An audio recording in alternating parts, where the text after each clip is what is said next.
मेरे प्यारे देशवासियों, नमस्कार। विश्व के सबसे बड़े और जीवंत लोकतंत्र के आप सभी नागरिकों को देश के 72वें गणतंत्र दिवस की पूर्व संध्या पर हार्दिक बधाई। विविधताओं से समृद्ध हमारे देश में अनेक त्यौहार मनाए जाते हैं, परंतु हमारे राष्ट्रीय त्योहारों को सभी देशवासी राष्ट्र प्रेम की भावना के साथ मनाते हैं। गणतंत्र दिवस का राष्ट्रीय पर्व भी हम पूरे उत्साह के साथ मनाते हुए अपने राष्ट्रीय ध्वज तथा संविधान के प्रति सम्मान व आस्था व्यक्त करते हैं। आज का दिन देश विदेश में रहने वाले सभी भारतीयों के लिए बहुत महत्वपूर्ण है। आज ही के दिन 71 वर्ष पहले हम भारत के लोगों ने अपने अद्वितीय संविधान को अंगीकृत, अधिनियमित और आत्मार्पित किया था। इसलिए आज हम सभी के लिए संविधान के आधारभूत जीवन मूल्यों पर गहराई से विचार करने का अवसर है। संविधान की उद्देशिका में रेखांकित न्याय, स्वतंत्रता, समता और बंधुता के जीवन मूल्य हम सबके लिए पुनीत आदर्श हैं। यह उम्मीद की जाती है कि केवल शासन की जिम्मेदारी निभाने वाले लोग ही नहीं, बल्कि हम सभी सामान्य नागरिक भी इन आदर्शों का दृढ़ता व निष्ठापूर्वक पालन करें।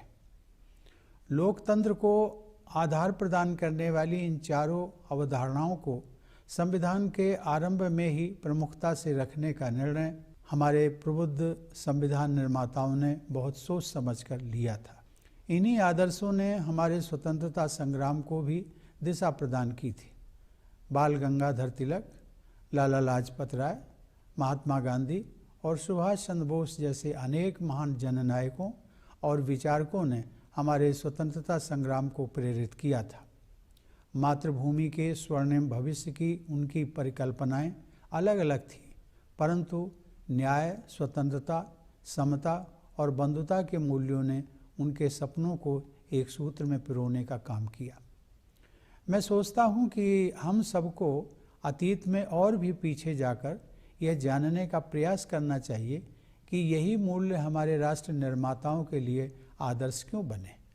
इसका उत्तर स्पष्ट है कि अनादिकाल से यह धरती और यहाँ की सभ्यता इन जीवन मूल्यों को संजोती रही है।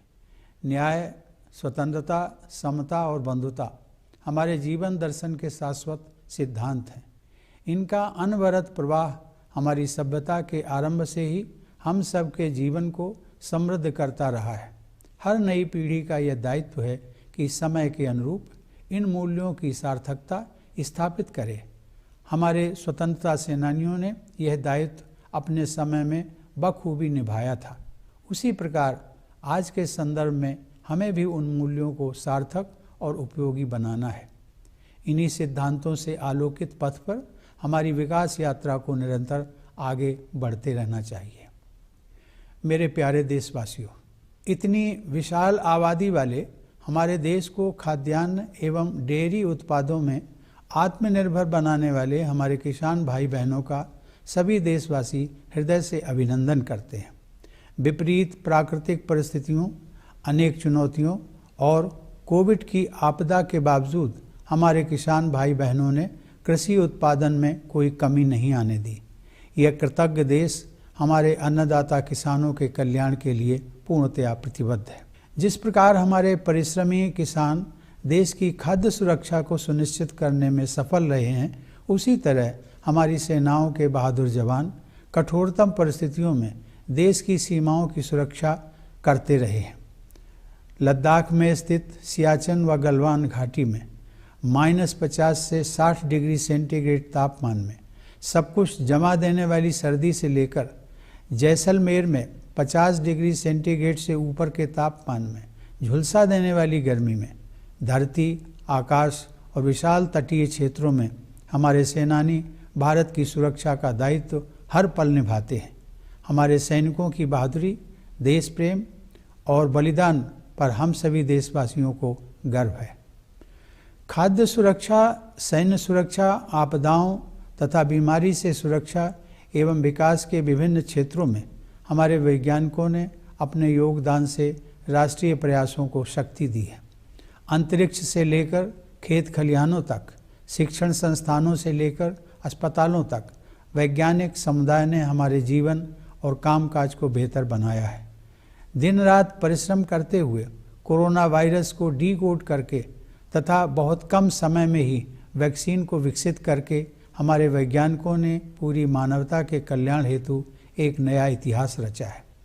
देश में इस महामारी पर काबू पाने में तथा विकसित देशों की तुलना में मृत्यु दर को सीमित रख पाने में भी हमारे वैज्ञानिकों ने डॉक्टरों, प्रशासन तथा अन्य लोगों के साथ मिलकर अमूल्य योगदान दिया है।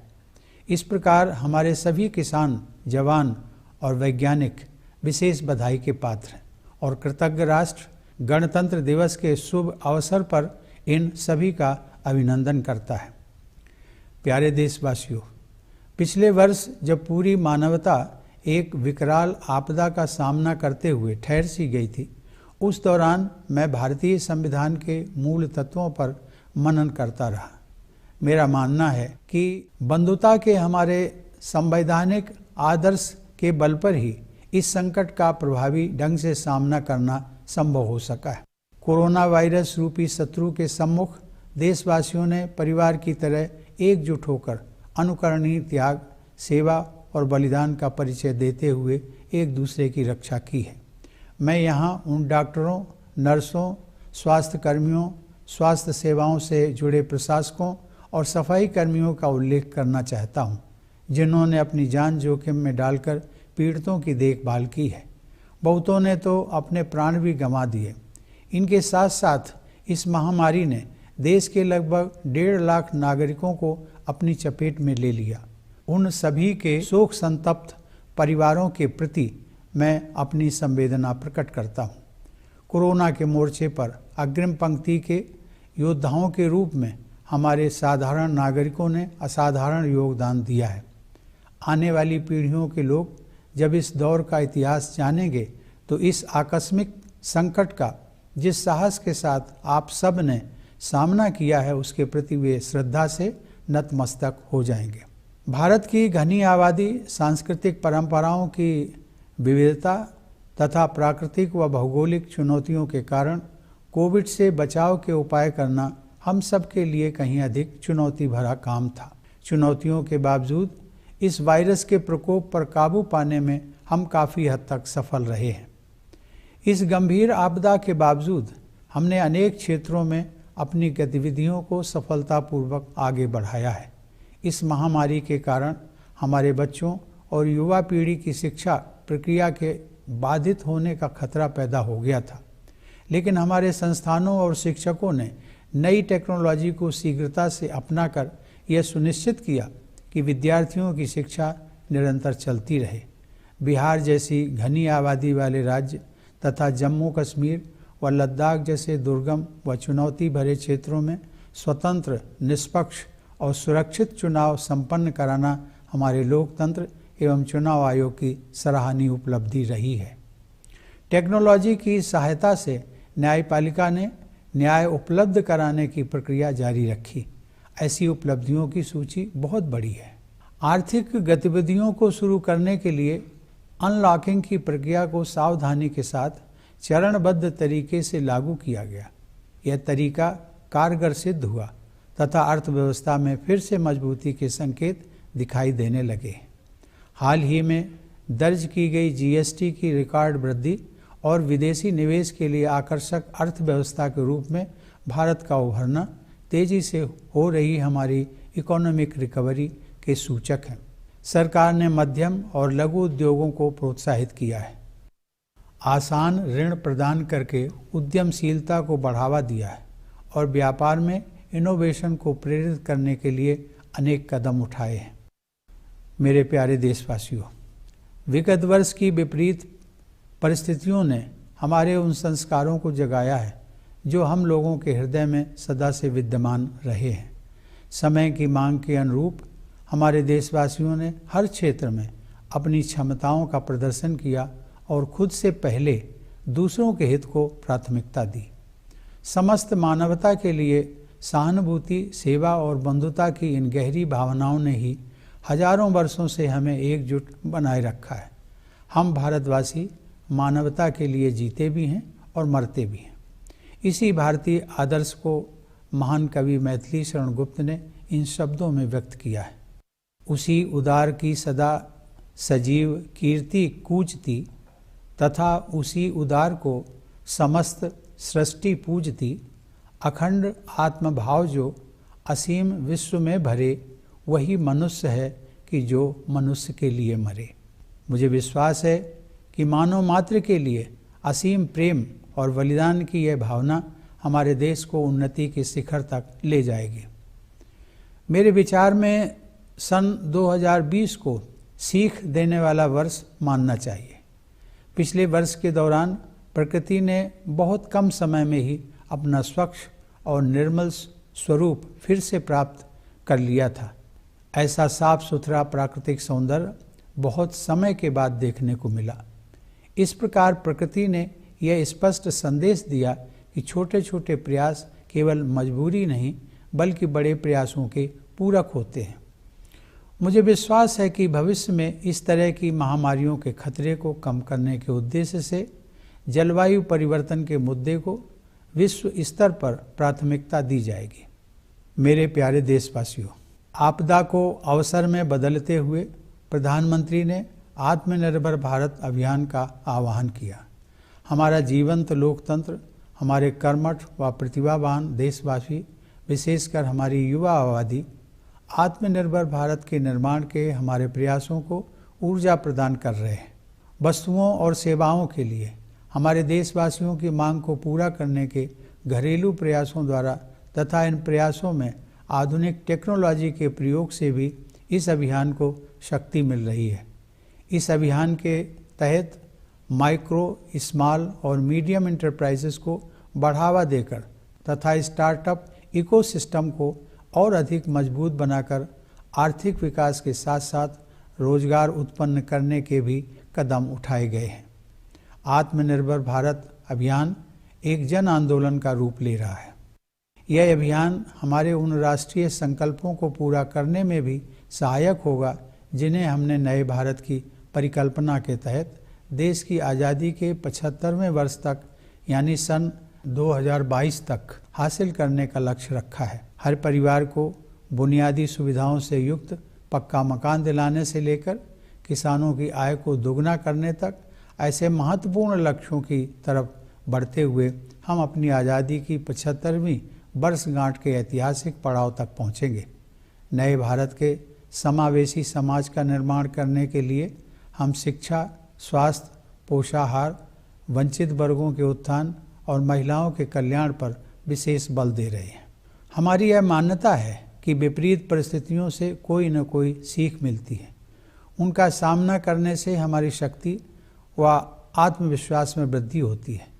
इस आत्मविश्वास के साथ भारत ने कई क्षेत्रों में बड़े कदम उठाए हैं। पूरी गति से आगे बढ़ रहे हमारे आर्थिक सुधारों के पूरक के रूप में नए कानून बनाकर कृषि और श्रम के क्षेत्रों में ऐसे सुधार किए गए हैं जो लंबे समय से अपेक्षित थे। आरंभ में इन सुधारों के विषय में आशंकाएं उत्पन्न हो सकती हैं, परंतु इसमें कोई संदेह नहीं है कि किसानों के हित के लिए सरकार पूरी तरह समर्पित है। सुधारों के संबंध में शिक्षा के क्षेत्र में किए गए व्यापक सुधार उल्लेखनीय है। ये सुधार भी लंबे समय से अपेक्षित थे।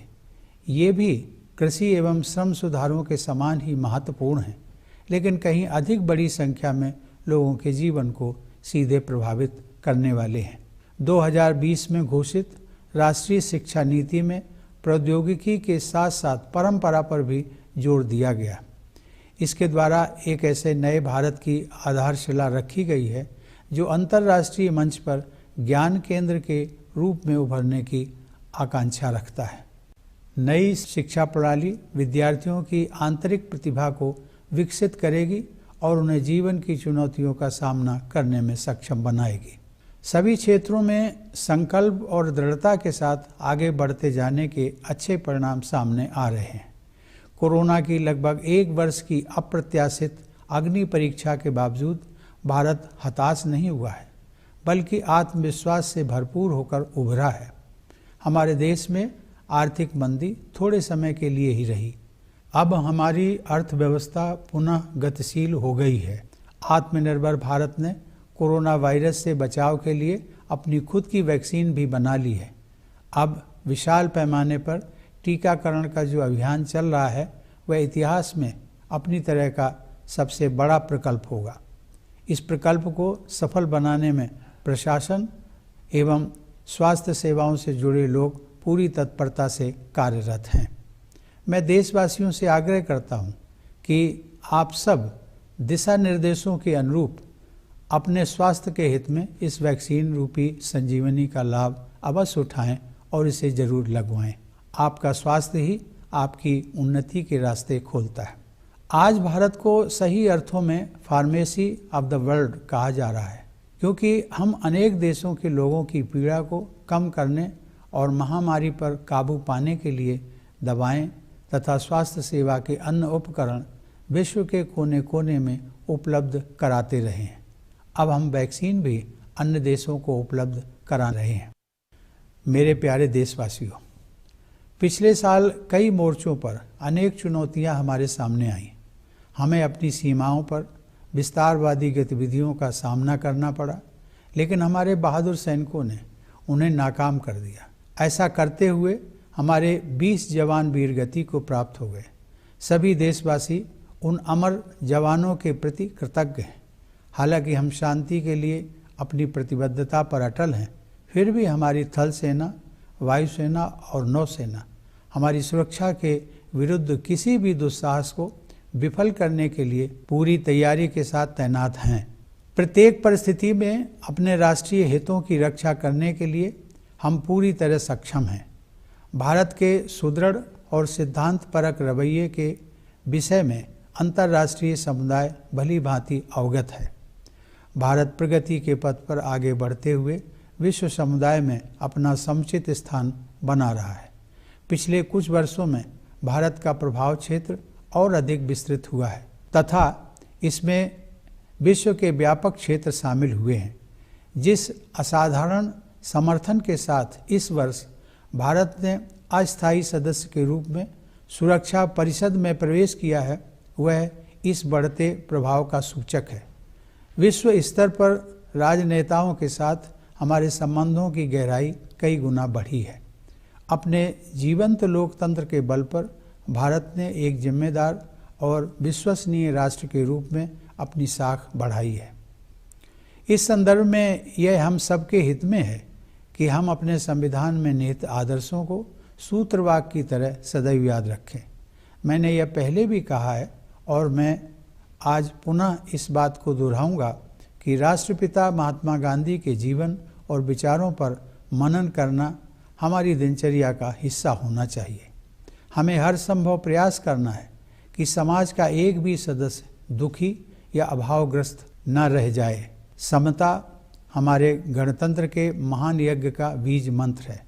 सामाजिक समता का आदर्श प्रत्येक व्यक्ति की गरिमा सुनिश्चित करता है, जिसमें हमारे ग्रामवासी, महिलाएं, अनुसूचित जाति व जनजाति सहित अपेक्षाकृत कमजोर वर्गों के लोग, दिव्यांगजन और वयोवृद्ध सभी शामिल हैं। आर्थिक समता का आदर्श सभी के लिए अवसर की समानता और पीछे रह गए लोगों की सहायता सुनिश्चित करने के हमारे संवैधानिक दायित्व को स्पष्ट करता है। सहानुभूति की भावना परोपकार के कार्यों से ही और अधिक मजबूत होती है। आपसी भाईचारे का नैतिक आदर्श ही हमारे पथ प्रदर्शक के रूप में हमारी भावी सामूहिक यात्रा का मार्ग प्रशस्त करेगा। हम सबको संवैधानिक नैतिकता के उस पथ पर निरंतर चलते रहना है जिसका उल्लेख बाबा साहब डॉक्टर भीमराव अंबेडकर ने 4 नवंबर 1948 को संविधान के प्रारूप को प्रस्तुत करते समय संविधान सभा के अपने भाषण में किया था। उन्होंने स्पष्ट किया था कि संवैधानिक नैतिकता का अर्थ है संविधान में निहित मूल्यों को सर्वोपरि मानना।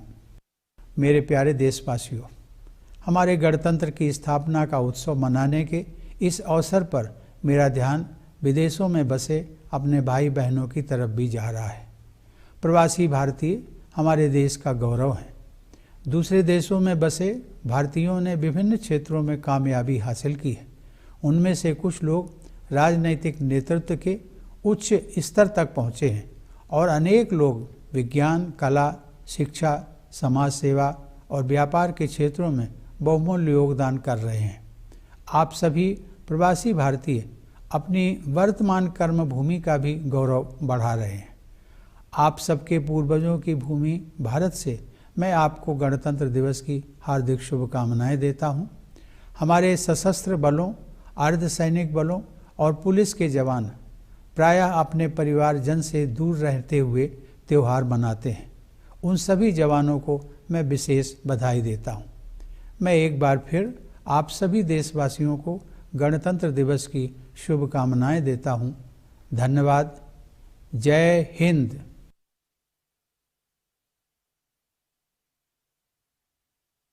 Dear fellow citizens, Namaskar.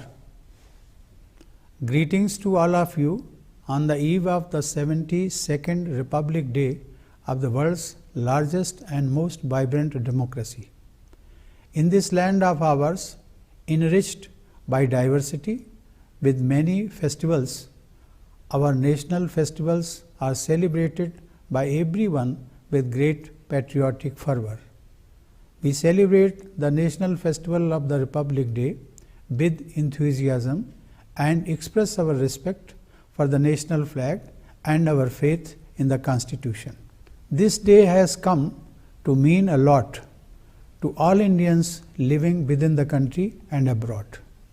71 years ago, on this very day, we, the people of India, adopted, enacted, and gave to ourselves a unique constitution. For all of us, then, this is the day to also pause and ponder over the core values that the Constitution propounds. These values, justice, liberty, equality, and fraternity, outlined in the preamble of our Constitution, are sacred to all of us. Its abiding adherence is meant not only for those who are mandated to govern, but for the people at large. It is not without reason that the wise men and women who framed the Constitution chose to place these 4 terms at the very beginning of the Constitution to build the foundation on which the edifice of our democracy rests. In fact, these were the values that guided our freedom struggle. A galaxy of great leaders and thinkers like Bal Gangadhar Tilak, Lala Lajpat Rai, Mahatma Gandhi, and Subhash Chandra Bose inspired our freedom struggle. They had diverse dreams of a magnificent future of the motherland, but common to their aspirations were these values: justice, liberty, equality, and fraternity.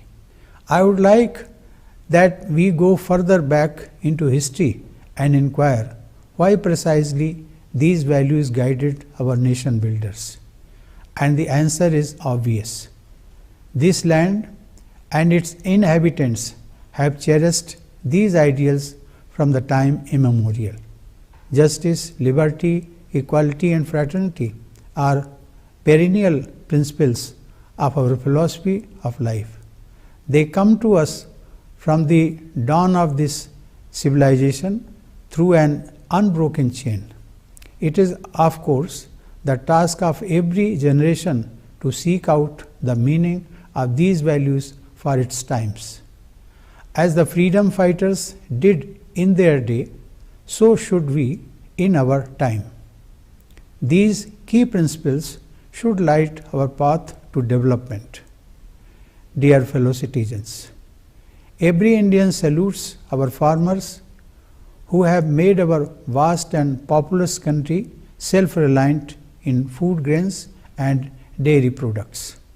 Despite adversities of nature, numerous other challenges, and the COVID-19 pandemic, our farmers sustained the agricultural production. A grateful nation is fully committed to the welfare of our farmers. Just as our hard-working farmers ensure food security for the country, the brave soldiers of the armed forces ensure security of our national boundaries amid severest conditions. From the freezing cold at Siachen and Galwan Valley in Ladakh, with temperatures as low as -50 to 60 degrees Celsius, to the scorching heat in Jaisalmer with temperatures as high as 50 degrees Celsius on land, in the skies, and at the vast coastal areas, our warriors are vigilant every moment. Every citizen feels proud about the bravery, patriotism, and the spirit of sacrifice among our soldiers. By their contribution to food security, national security, protection against disease and disasters, and to different areas of development, our scientists have strengthened our national endeavors. From space to the farms, from educational institutions to hospitals, the community of scientists has enriched our life and work.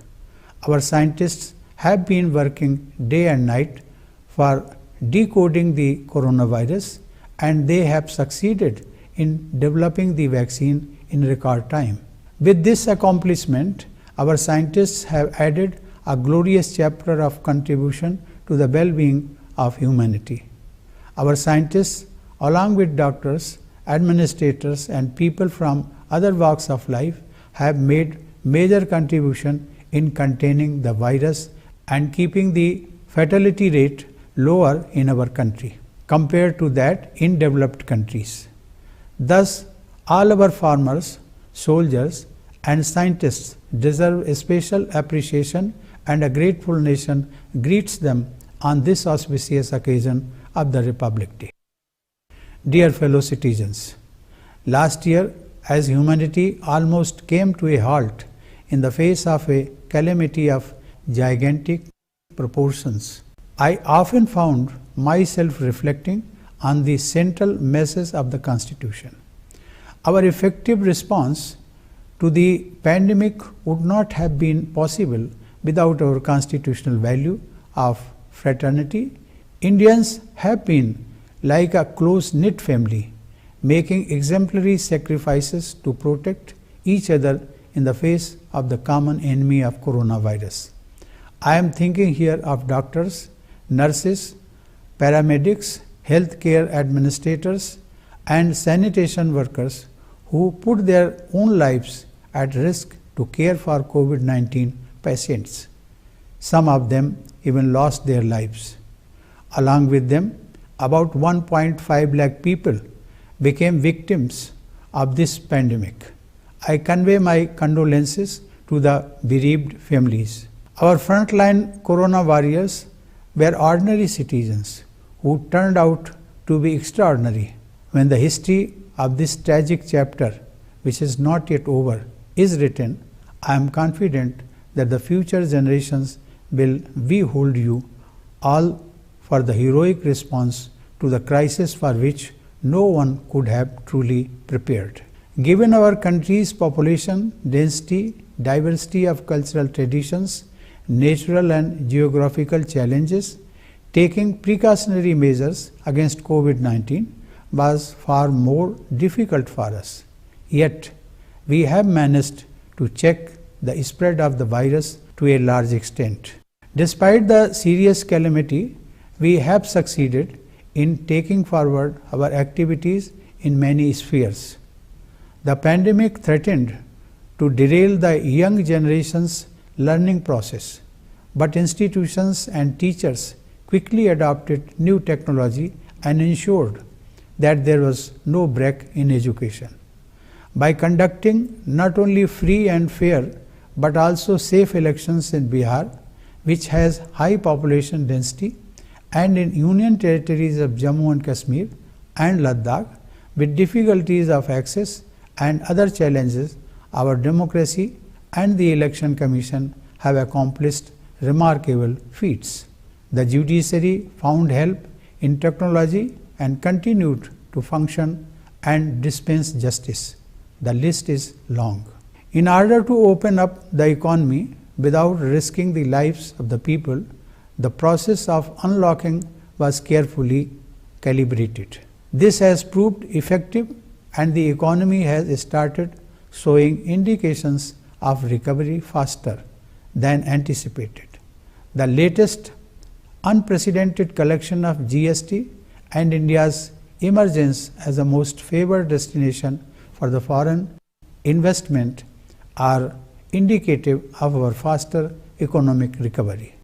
The government has encouraged small and medium industries to unleash entrepreneurial spirit by providing easy loans to them and help them to come up with innovative business ideas. Dear fellow citizens, the adversities of the previous year have only reminded us of what we have always known deep in our hearts, that care and concern for humanity and the feeling of fraternity is what kept us together for millennia. In every sphere, Indians rose to the occasion and put others before themselves. We Indians live and die for humanity. This Indian ideal has been expressed by the great poet Maithili Sharan Gupta in these words: उसी उदार की सदा सजीव कीर्ति कूजती, तथा उसी उदार को समस्त सृष्टि पूजती, अखंड आत्मभाव जो असीम विश्व में भरे, वही मनुष्य है कि जो मनुष्य के लिए मरे. In English, these sentiments can be broadly conveyed in the following words: It is the benevolent whose glory lives on in songs eternal.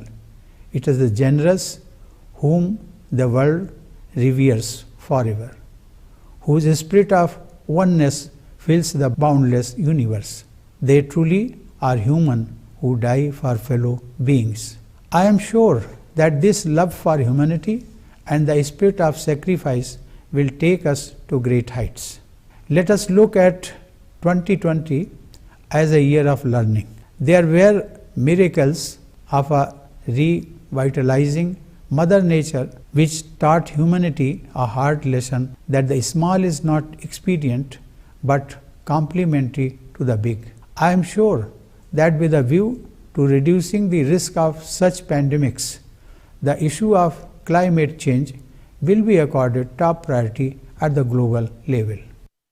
Dear fellow citizens, converting a crisis into an opportunity, the Prime Minister gave a call of Atmanirbhar Bharat Abhiyan, or Self-Reliant India Mission.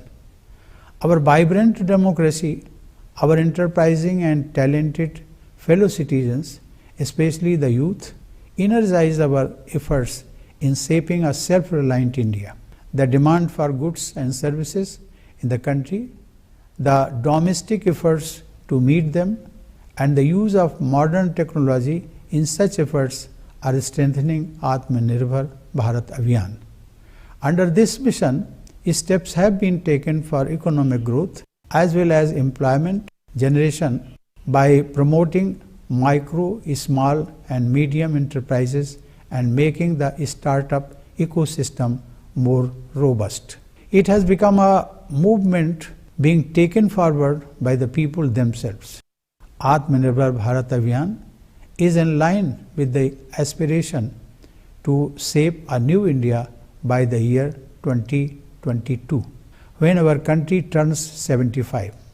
This will be a significant milestone in the journey of the nation as we are determined to achieve major goals, from providing Pakka houses with basic facilities for every family to doubling the income of farmers. In order to build an inclusive society of New India, we are giving a special emphasis on education, health, nutrition, upliftment of the underprivileged, and welfare of women. Adversity often plays the role of a great teacher. It makes us stronger and more confident. With that confidence, India has taken great strides in several sectors. Economic reforms have continued apace and have been supplemented by long pending reforms in the areas of labor and agriculture through legislation. The path to reform at the initial stages may cause misapprehensions. However, it is beyond doubt that the government remains singularly devoted to farmers' welfare.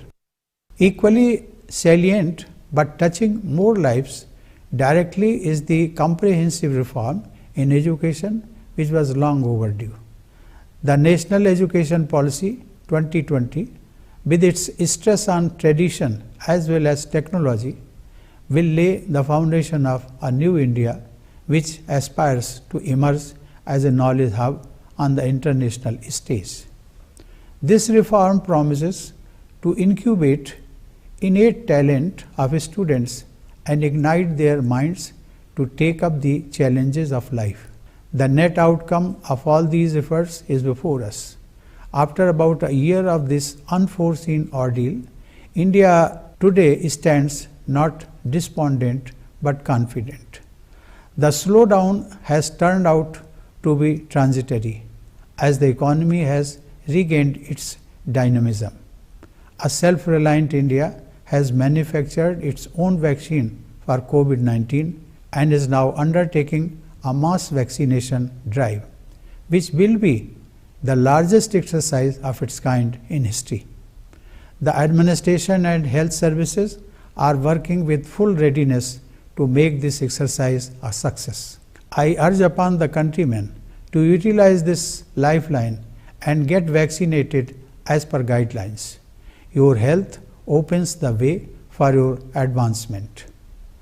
Today, India is being rightly called pharmacy of the world, as we are supplying medicines and other healthcare items to several countries to alleviate people's suffering and contain the pandemic across the globe. Now we also provide vaccines to other countries. Dear fellow citizens, the past year was a time of adversity, and it came from many fronts. We faced an expansionist move on our borders, but our valiant soldiers foiled it. To achieve this objective, 20 of them had to lay down their lives. The nation shall remain grateful to those brave soldiers. Though we reiterate our commitment to peace, our defense forces, Army, Air Force and Navy are adequately mobilized in a well-coordinated move to thwart any attempt to undermine our security. Our national interest will be protected at all costs.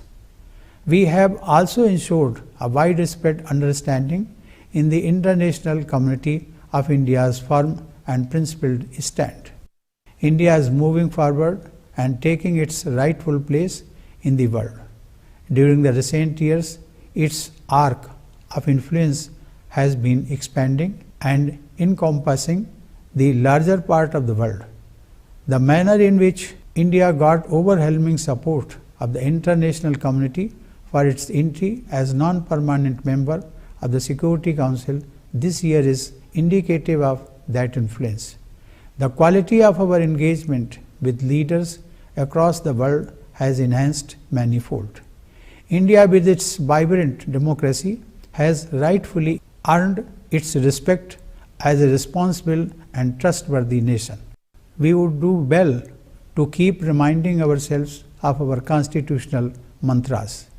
I have said this before, but I will repeat that we should make it a part of our daily routine to meditate upon the life and thought of our Father of the nation. We must make all efforts to wipe tears from every eye. Equality is the watchword for the great project of our republic. Social equality warrants dignity for each one of us. Villagers, women, weaker sections of our society, namely scheduled castes and scheduled tribes, Divyangjan and the elderly people. Economic equality entails equal opportunity for all and hand-holding for the downtrodden. Acts of helping fellow human beings expand our capacity for empathy. In our collective path ahead, fraternity is our moral compass. Let us all continue on the path of constitutional morality, which Baba Sahib Dr. Bhim Rao Ambedkar mentioned in his speech to the Constituent Assembly on November 4, 1948, while presenting the draft of the Constitution. He clarified that constitutional morality means supremacy of the values enshrined in the Constitution. Dear fellow citizens, as we are set to celebrate the anniversary of our Republic, I am thinking of our brothers and sisters abroad. Our diaspora is our pride. Indians abroad have succeeded in different walks of life, some rising to high levels of political leadership, some contributing to science, arts, academics, civil society, and business, each bringing laurels to their new homelands and also to India. Republic Day greetings to you from the land of your ancestors. My greetings to the members of the armed forces, paramilitary forces, and the police who usually celebrate festivals staying away from their families.